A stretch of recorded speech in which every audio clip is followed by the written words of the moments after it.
Hey there, welcome back to our channel. In today's video, we are going to show you how to create a Facebook account using your mobile device. It's a quick and easy process, so whether you are new to Facebook or just need a refresher, we have got you covered. Let's get started. The first thing you need to do is download the Facebook app. You can find it on your App Store. If you are an Android user, go to the Google Play Store and search for Facebook and hit that download button. Once the app is downloaded, open the app. There you can see an option of create new account. Get started. Now you'll need to enter your first name and last name. Then click on next. Enter your birth date. Again click on next.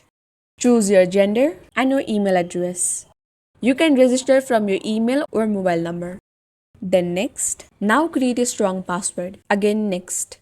Save your login info. Agree to the Facebook terms and policies. Facebook will ask you to verify your number. Follow the on-screen prompt to complete the steps. So choose any of this option to get the verification link. After you get the verification code, click on next. After verification, you can set up your profile by adding a profile picture and some basic information about yourself. Facebook will then suggest friends for you to connect based on your contact. You can choose to add them or skip this step. And congratulations, you have successfully created your Facebook account on your mobile device. Now you can start connecting with friends and family, sharing updates, and enjoying all that Facebook has to offer. If you found this guide helpful, please give it a thumbs up and subscribe to our channel for more useful tutorials. Thanks for watching, and I'll see you in the next one.